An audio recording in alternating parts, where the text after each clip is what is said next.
Right. Hi, good evening, everyone. We're here tonight. We're going to be doing a coding dojo, where today we'll be doing a bit of learning, where we learn about the basics of TDD and pair programming. Right. So a little bit about me. My name is Michael.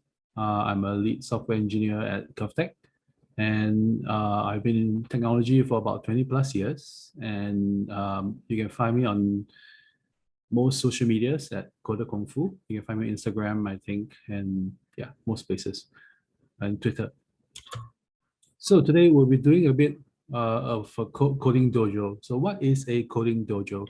The coding dojo is like a place where a bunch of guys like us, people like us, come together as coders and work on programming challenges together, usually coding puzzles. And that's a place where developers like us to come together to sharpen our skill, and we use this as opportunity to challenge each other as well.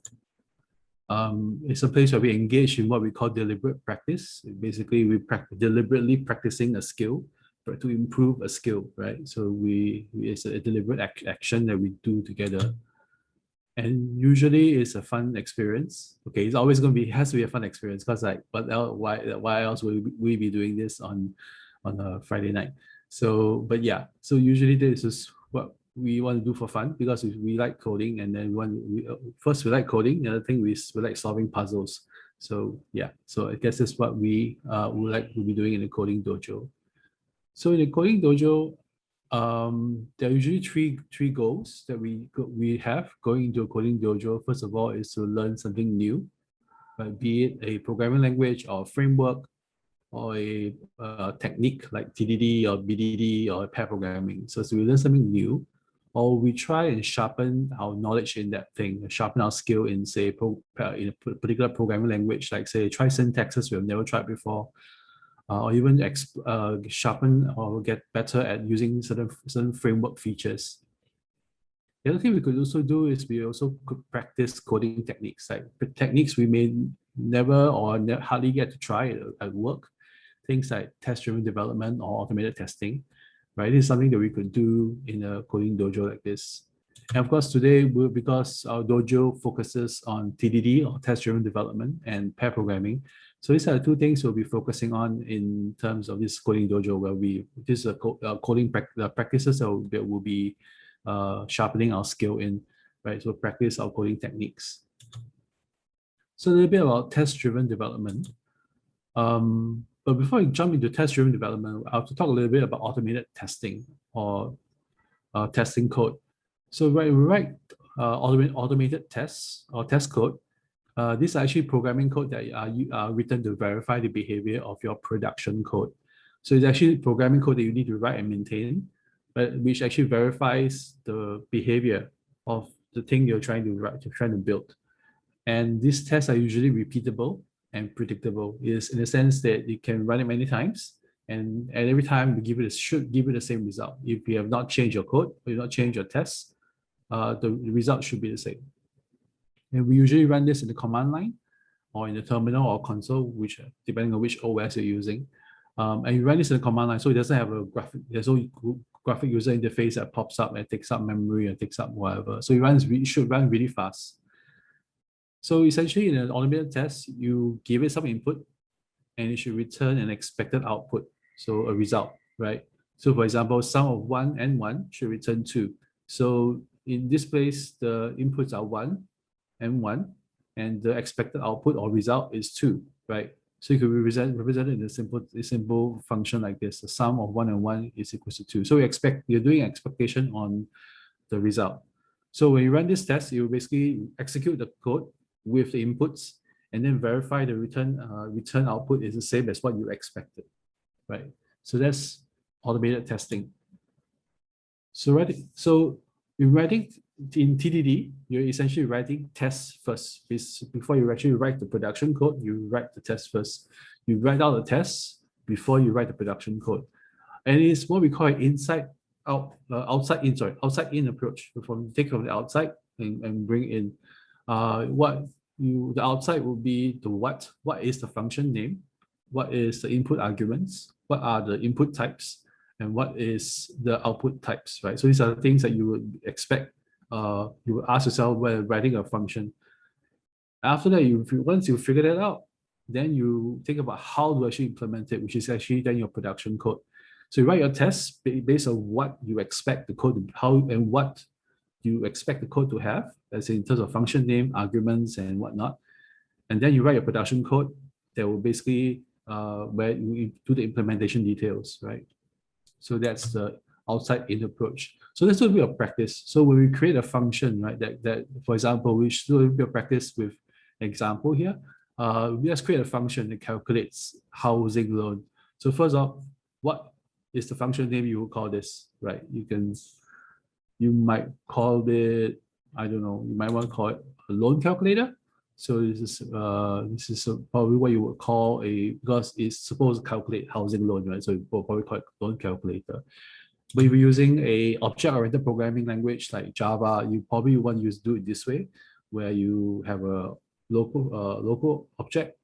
We create instance of a class called loan calculator, and then you fire a function called calculate, which will then do the actual calculation. So what kind of input arguments will you give this function? What do you think would be logical for this kind of thing? Well, you could probably have, there's a few you could try. This would be things like your principal amount, how much money you're going to put in, how much money you pay upfront, the repayment period. You may also need to take in things like interest rate, initial payment, and even some admin fee. So taking all these, will be arguments that you know your function would need. Next thing is what are the input types? Given all these values here, what do you think they will be? Are they integers? Are they floats? It could be any of this, depending on what is the value, what are the arguments that you will bring in. So the principal amount will probably be a float. A repayment period will probably be a integer because it's based on months. And the interest rate could be a float because it's going to be a percentage, right? So this will be the type varies from argument to argument. And what is the output type? So you will be expecting a loan calculation will probably be expecting some value. For example, you'll be amount payable per month. This could be either an integer or float. But in the object-oriented world, you may also want to return an object. So basically your class will then return an object, which gives you things like attributes. We'll return you a housing loan object, which has attributes like amount payable, billing cycle, and etc., based on your application needs, right? So yeah, so this is a simple nutshell, the what. What is my function doing? What are the function names? What are the input types? And once you have all this figured out, you can write your tests with this in mind, right? Once you figure it out, you write your test already. And then the next step would be to execute this test against your production code and iterate on your code until you get it right. Get it to match your expectation over here. So the benefits of writing tests first, well, simply we've seen just now in doing the thinking up front, we can then have better design. We can design our code better to be more understandable, more readable, and because we give it better, we think about the name. It also helps us create better naming convention, or rather implement better naming convention of our functions and variable types, variable names. We also can plan for extensibility, like future use cases you think you might have with this function, right? So when we talk about TDD, we also have to talk about the TDD cycle. The TDD cycle is basically a cycle of writing a test first. So eventually, the first thing you do is you write, as it says, test-driven development. You write your test first. But because you have not written your production code, the test would fail. The next step is to write just enough code to make the test pass, and that's where the test goes green. But after that, you go back into the code because, as I said, you only write just enough code to pass the test. It may not be the most performant code, so you want to take some time and improve the code by changing without changing its behavior. So that's called refactoring. So red, green refactor. With red because you've written a test without any production code, so it will be a failing test. Then you go in and write minimum amount of production code just to make it pass, which then makes the test green. And then you go back and refactor, improve the code without changing its behavior, right? So, so there are also some rules that we follow in TDD. So first of all, start with a test. Only start writing production code only when your automated test is written and is failing. And also take baby steps. Essentially, you only write one failing test at a time. And baby tests, basically make your test small. Don't need to make your test too big. So because big tests are also hard to follow. Also, what you want to do is also write enough production code just to make the failing test pass, right? So no extra code. Make it simple, keep it simple. You also want to remember to refactor, because refactoring is to improve the code without changing its behavior. So we want to make sure we improve the quality of the code, make it more readable. Yeah. And also refactor your tests, because your test code are also code that you need to maintain, right? So then the next thing you do is only don't refactor when your tests are failing, because when your tests are failing, you want to make sure that it's failing because you know the reason why. So make the test pass first before you start refactoring, because you don't want to be dealing with broken tests and broken code at the same time. So you want to make sure that only one thing is broken at a time. So we talk about test-driven development. So next thing we'll talk about is pair programming, or in some cases, mob programming. What is pair programming? Pair programming is like is a software development, agile software development technique in which two programmers can work together on the same workstation. So essentially, it's one computer with two sets of keyboard, two sets of mouse, and two monitors. And then essentially they will pair and work on the code together. And the way that they work together, the different styles they can work together. First of all, is what we call the driver navigator, which I'll demonstrate a little bit later. So driver navigator means one person would basically write the code, and the other person operates the keyboard. So basically the other person will be your code reviewer and guide, and they will be the one helping to spell check and even help give you guidance on how to give you instructions how to actually solve the puzzle. We can also do ping pong, where one writes the failing test, and the other one makes the test pass. So this is another way which you can get to both the developers to engage each other. So only the one who is writing the test or making the test pass will have their hands on the keyboard and writing, and the other person will be either reviewing or helping out. So these are some photos of how pair programming will look like. As you can see, they are both sitting right shoulder to shoulder, and their focus is on the screen, and their hands are on their keyboard, and they'll communicate through words and through action. Basically, they type code and demonstrate through the code. Occasionally, they look at each other and kind of like smile or give each other high fives, just so that they can keep each other motivated. So that's one of the things that we also do.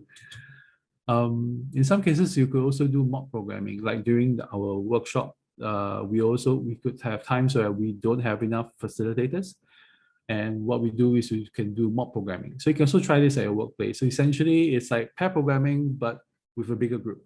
So there are essentially still going to be a driver. There's going to be navigators. So there's a whole bunch of people who are behind you trying to give you ideas and how to think about it. And usually in the mock programming, you also have people who are cross-domain.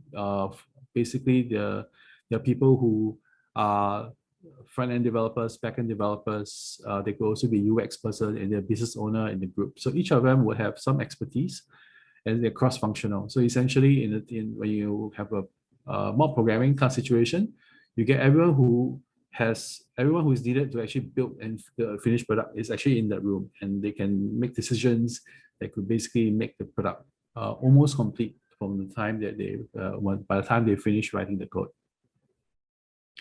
Yeah, so usually the setup will be a big computer, or rather a big screen, because it's a big group. So you want big screens that people can see, and they will be sitting around behind you. There'll be even flip charts and easels where people can kind of like draw out ideas and all that.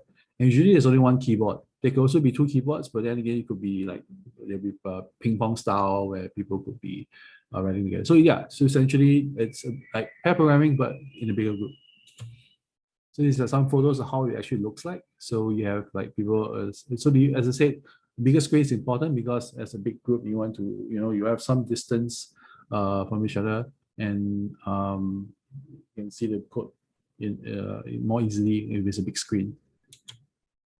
So some practical tips for effective pair programming. So first of all, be conversational. So talk through your thought process. So you think about what you're trying to solve, and then you talk to the other person. Be conversational because humans like me cannot read minds. So we want to be able to speak our mind and talk through the process. Next thing I want to do is also plan. Take time to plan what you hope to achieve at the beginning of a pairing session. You want to think about, okay, what to do. Sometimes it's easy to take notes and also draw things out, so we can use flip charts or paper or even some online collaboration too. Since everyone's working from home now, you could use an online collaboration tool like, say, Google Docs or Jamboard or whatever. So they could use this to kind of like start collaborating.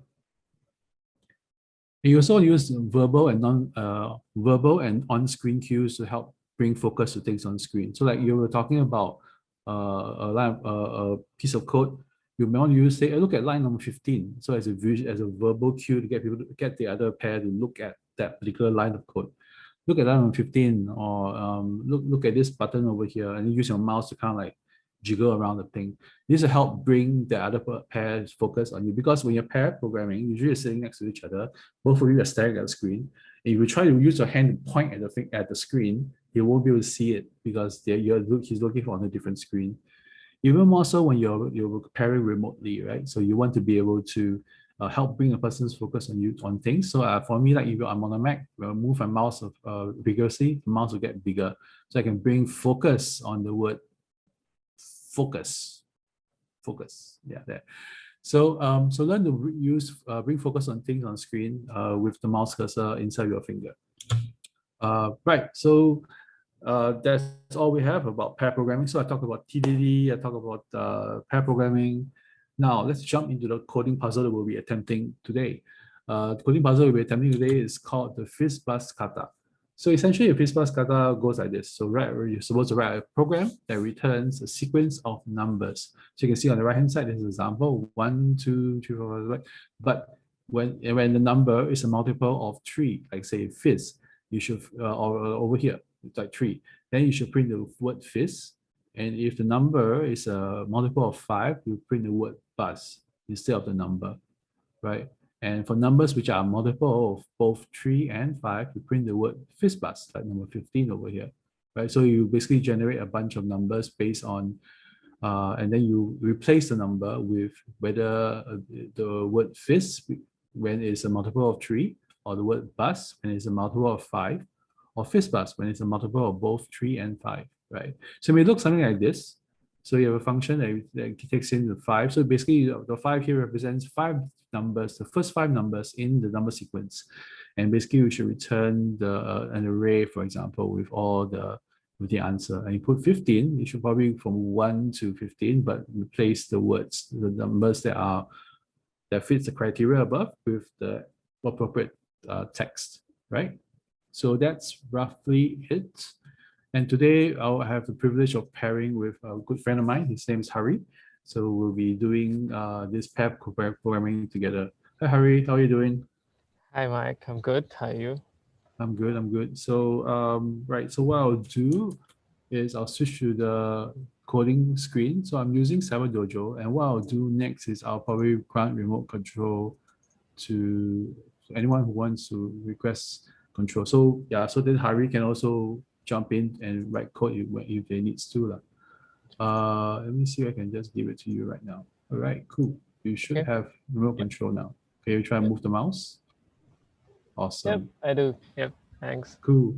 Right, so we're gonna write the code, and we'll be using JavaScript, and we'll have on the left hand side we have the tests. We have this is the production code that we're writing, and this is the test code, which is written in this test code is written in Jest, right? So we'll be using JavaScript for today, which is a language that Hari and myself both know fairly well. I think he knows more than me, so. Not really good.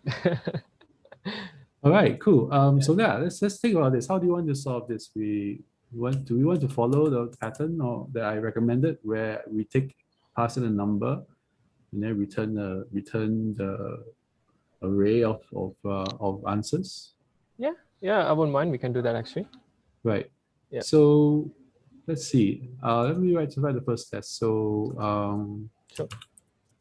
so what should we call this? We should give it so let's say it's a function Yeah. that takes in, so let's call it FizzBuzz. Yes, but yeah. So what should we do? It should return one Mhm. for one. Sure. Yeah. Or Yeah. maybe I'll try the empty case first. What do you think? Empty case first. I guess yeah. I think we can start small. Yeah. Yeah. So it should return empty array or zero, for example. Right. So let's call this what do you call this function? FizzBuzz? This was yeah. Should be right. Yeah. FizzBuzz and pass in zero, and we Yep. should get an empty array like this. Sounds good. And let's make this FizzBuzz. Mhm. Yep. So Yep. what we return is first line describe, and it should return, well, the should is kind of redundant. So it returns empty array for zero, right? Sure. Yeah. So make it Englishy. Yeah. Let's run the test. I hope it fails. I hope it fails too. Oh, damn, it's failing. Oh Okay. my god. Okay, let's fix it. All right. Right. So Let me take a control. Yeah. yes, you have control. So what we're doing right now is a ping pong. So I've written the test. So I pass the code. Now I pass the keyboard to Hari, which he can then try and solve the puzzle. Sure. first So I'm time. gonna rename the method name now, and change the answer to FizzBuzz. Yeah. And I'm literally gonna return empty array. Hey, let's make it run. So remember what I talked about? Now it's passing. Great, awesome. sounds It's good. green. Woohoo, Yeah. virtual high five. Virtual alpha. So Right. remember what I talked about in writing baby tests and small tests. So he's actually done very well by it's like somehow hard coded the answer, which is okay as a first test. So yeah, so this is the first thing we want to do, and maybe so the thing we want to do is let's grow this test a bit more. Let's go. Oh, rather, let's take a step back before we go there. Yeah. We've written some code. So we've gone through the red cycle, we've gone to the green, and let's talk about refactoring. What is it here that you like to refactor? I guess it's too early to refactor now. Yep, I agree. It's Yeah. way too early to refactor. Damn it. So yeah, so let's now changing up a bit. Maybe give it a number one. Returns array array with one for one would be. So if I pass it one, that should probably be. Should we have it as string or one? Do you think you should have it as a string, or do you want to have it as a? I guess integer should be. Yeah. Integer should be easier. Yeah, I think so too. Yeah. All right. Yeah. Cool. Let's run the test. Somehow I wish as Cyber Dojo has a shortcut key, you can just press and you run the test. Or maybe the NodeMon thing, like auto watch the change and run the That test. could be another way. Yeah. Yeah. All right. Okay. It's failing for the second test. So Let me go ahead and fix it. All right, hurry. Yeah. Sure. Do your worst. Right. So I guess I'm gonna take an integer. I'm gonna take a parameter argument to this method. So let's call it input.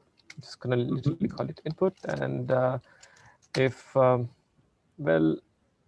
if input is 1, then return array with 1. Okay. Let's test this. Run the test.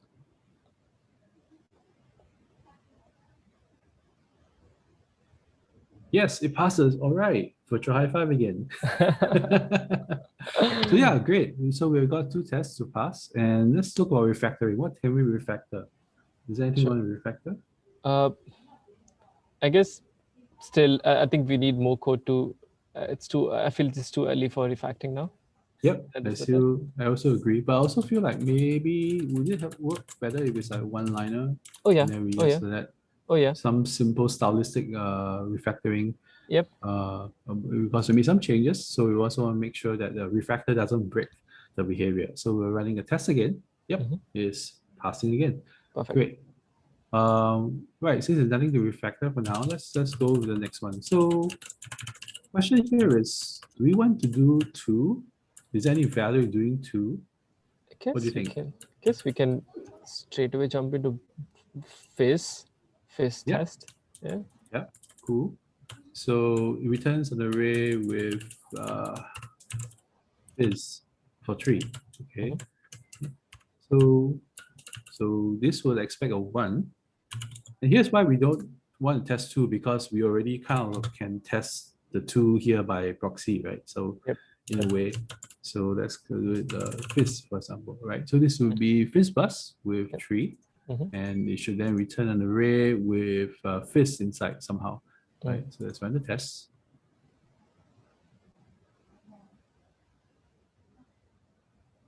Right, as expected, the test is failing for 3. Right. Great. All Let's right. go. Let's go. Let's do it. So, uh, still gonna mock it. If input 3, then return 1, 2. Can. Yeah, I guess. That Gonna, works. Will it work? Do you I think? want more test case to be. Can. Uh, All right. okay. It's Let me take a look if I can refactor anything here. can. Hmm. Well, I guess looks good. Okay. Yeah. Yeah, it looks pretty okay. Yeah. I want you to write more test cases for me to refactor. Yeah, let's do that. So let's just jump into it. We'll go straight to number 5, right? Okay. Us. Great. So yeah, so if we pass in value 5, it's 1 to fizz 4, and then us, for example. Mhm. What do you think? Yep.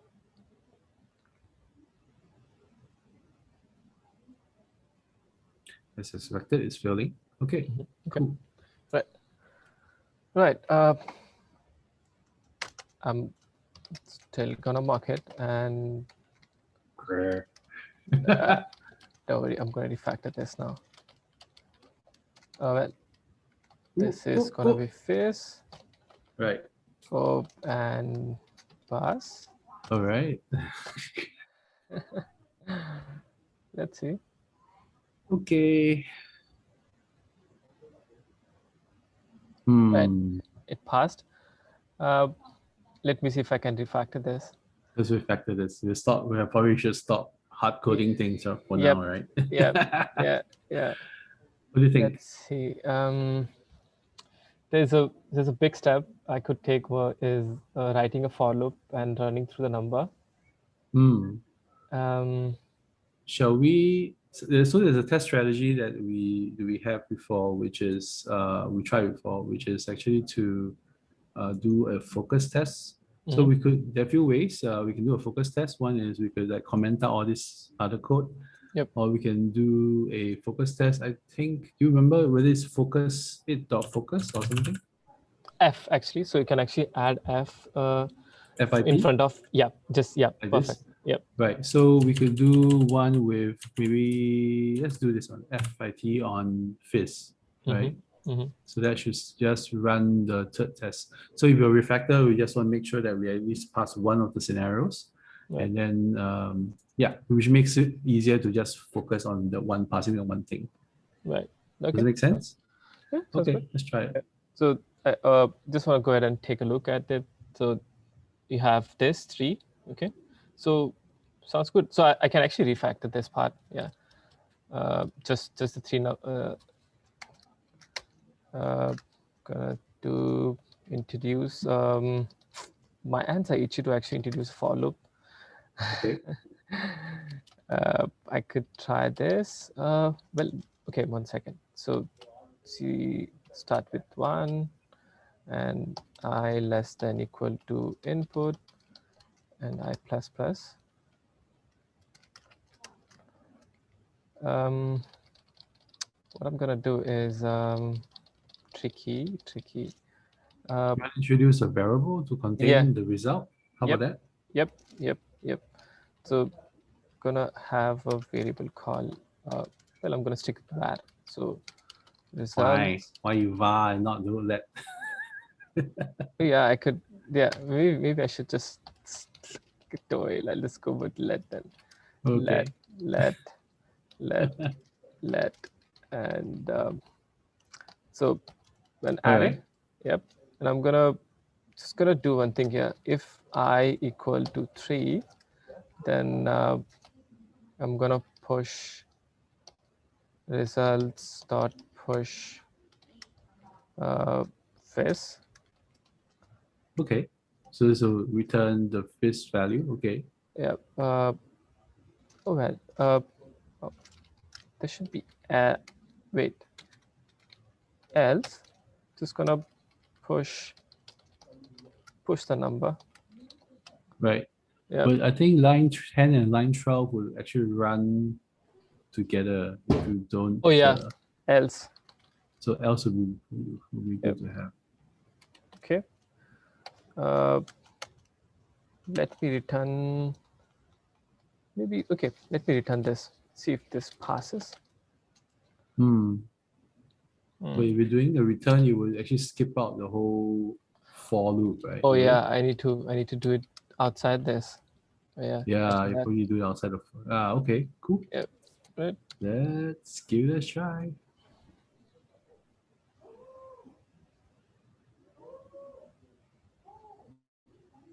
Hey, it's passing. Sure. Should we take out the focus? Should we take out the focus and see if all of the tests are passing? Yeah, let's do that. But because okay, let's try that. And it passes. Sure. Awesome.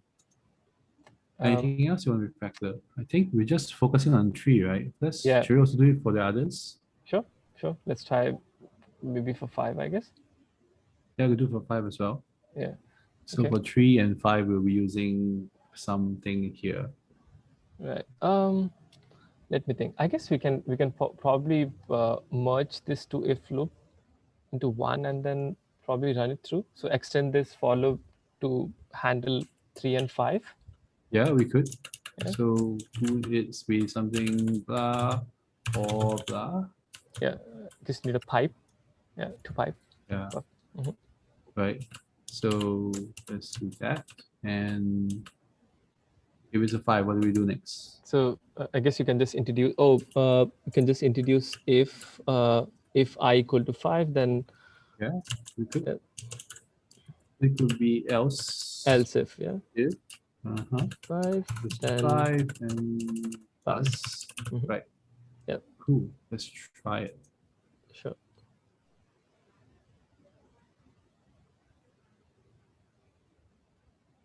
Sweet. All right. Maybe just for the lows, because you have evaded my to array with 1 and 2. Yeah. See where this would. So break. Are you gonna? It should break. Okay. Oh, yeah. Sorry. Because you're passing 1. Yeah. Yeah, my mistake. It will break. Sorry, my bad. See, it's good to have a pair that can make sure you key in the right thing. Right. Yes, I broke your test. I challenge you. Okay, sure. Let me go ahead and fix this. Sure. So, you know what? There's this one hacky way is just introducing. Oh, come on! Stop hacking. Right. It should work. It should work. Let's make it work first, and then we refactor. Yeah. Yeah. Sweet. Nice. Okay. I guess we can tackle this too, I guess. we can Yep. get rid of this too. So I'm gonna remove this and I'm gonna again mark it. Right. One test should work. Okay. Sweet. All right. Okay. What do you want to do next? Is it time to remove the if loop? Yeah, I guess it's time Yeah. because we cover all the cases that could work with this. Yeah. So, and also I don't need this. I can get rid Yeah. of this too, actually. But That's true. yeah. Let's see if this works.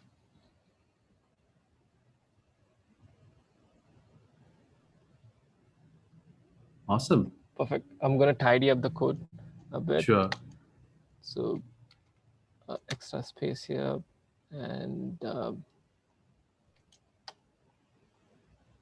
awesome. As you can see, the refactoring isn't just about making the code behave the same, but also about cleaning up the code and even making it more readable and more tidy, right? So Yeah. I think it's good. Yeah. All right. Do you want to challenge me with a new test? Sure, let's do that. Let's go the full 9 yards with what's that? FizzBuzz. How about that? FizzBuzz. Sure. All right.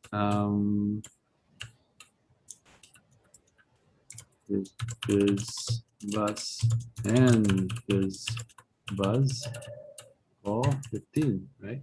So it contains 1 to 15. So because I'm a bit lazy, so Yeah. I'll go here. Yeah. Copy to 15. Lame. Yes, I know. I'm just lazy that way. Okay, let's go. So we'll do this, and so yeah, this will be the 15, right? Should give me 1, 2. Yeah, okay, sorry. This. I should probably avoid the spaces, right? And then bus. And 7, 8. So here. Oh, you see this? I'm using a mechanical keyboard that doesn't actually have a direction key. Oh, wow. That's painful. That got to be really painful. Yeah, so I got to hold on the function key and then do some other function, press another key just to make it work. This is a happy hacking keyboard. I don't know why I call it happy hacking keyboard when I'm frustrated. With additional finger switching and all that stuff. Anyway, let's see, where am I? Right. So yeah, so with a FizzBuzz and 1 to 15, it should give me 1, 2, Fizz, 4, Buzz, Fizz, 7, 8, Fizz, blah, blah, blah, all the way to FizzBuzz. Right. So this is the test. Will you pass it? Ooh, as expected, it fails. Wow. Challenge. Wow, that's a big step actually. But yeah, let's go. I'm gonna try it out. All right. I guess it's time to, you know what? I'm gonna go back and escape this test, and I want to actually generalize 3 and 5. So let's do that. So we yeah, can X this so it will not run it. Yeah, I'm gonna see if I is that forgot there's a mod. Is that yes, mod? modulus. Yeah. Modulus of 3. Yeah. Then 0. And modulus means is a remainder, right? Yep. You divide by 3. What is the remainder? Yep. So in this case, the remainder has to be 0 if it's divided by 3 or divided by 5. Yep. Got it. Now we're gonna see if Let's the run test the passes. test.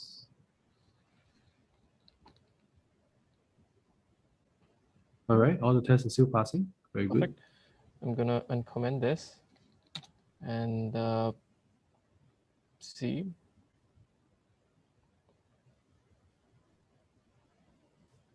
All right. Oh no, it's failing. Why? See. So yeah, okay. Okay, it didn't manage to deal with the FizzBuzz. Yeah, that's okay. easy. That's what easy. do we do? I'm gonna I'm gonna introduce. So I'm gonna introduce a new if. Okay. So this if gonna be checking if I is a modulus of 3 and 5, which is I is can be multiplied by 3 and 5, both, Mm-hmm. then return fizz bus. All right. Let me Let's try try that that. out. So 0 and Do an and yes. and Mhm. I is 5, 0, then results dot push fizz bus. Mm-hmm. Yep. So right, let's give it a try.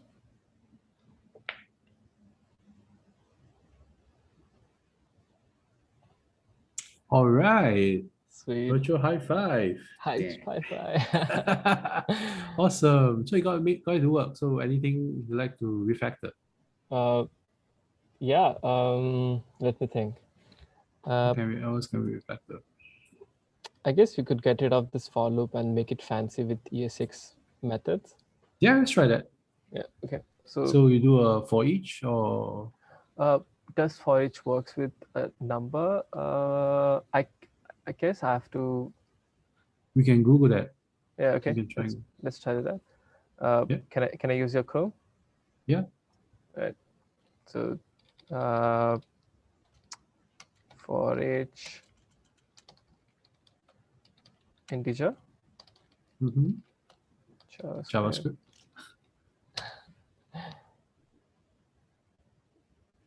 Let's do that. Sometimes it's okay to Google for things together because we just like to try things, and Googling is the best answer, best way to find an answer. Yeah. Well, I don't think ES6 really has this method. Okay. So what other ways are you thinking of? I guess you could do while, but I don't think there's any fancy way to iterate over number. Yeah. It's just have to use underscore library. Yeah. I guess I could think about. I could see if I can make this. I can extract this logic to a method maybe. Like if input number is a multiplier of 3, or input number is multiplier of 5, then return fizz and bus, or true and false actually. Is that okay? Okay, let's try that. There's a helper method then we create. Yep. Is multiply of 3, and I'm gonna pass in input a number.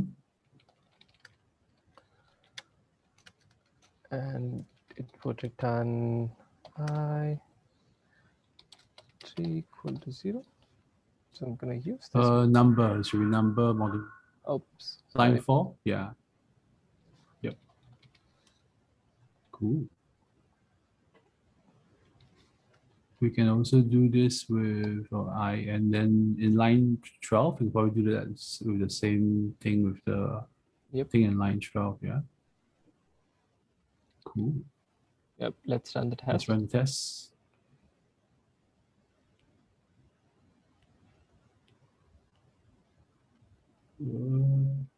It's going like passes, but there's some yes. Oh yeah, forgot to put a semicolon. Forgot to put a semicolon. I see. Yep. It's nice that we have linters. Yeah, I'm spoiled by linters. All right, cool. I can do more extract method and so I guess the final could be is multiply of 5 number and return number modulus of 5 equal to 0. Yep. Copy this method and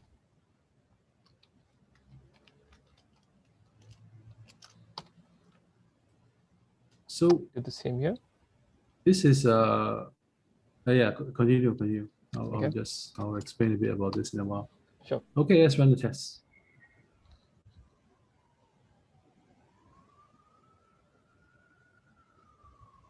Okay. Cool. It's passing. So what Terry just did is a very nice refactor. This refactor is to basically remove magic numbers and to bring out intent of the function. So what happens here is, what happened there just now was we had a weird looking thing. There's number modulus 5, and then why is it doing that?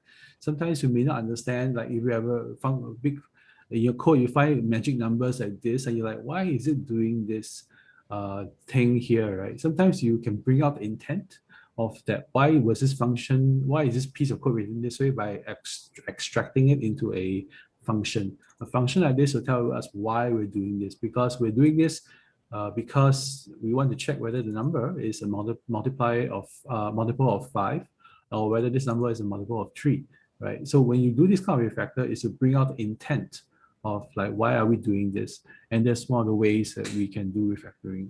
Yeah, so far so good. So we've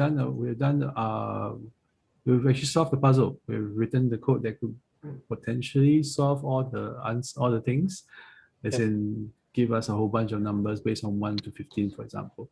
That's great. Awesome. Thank you, Hari. It was Thanks. very awesome working. How do you feel about this whole exercise?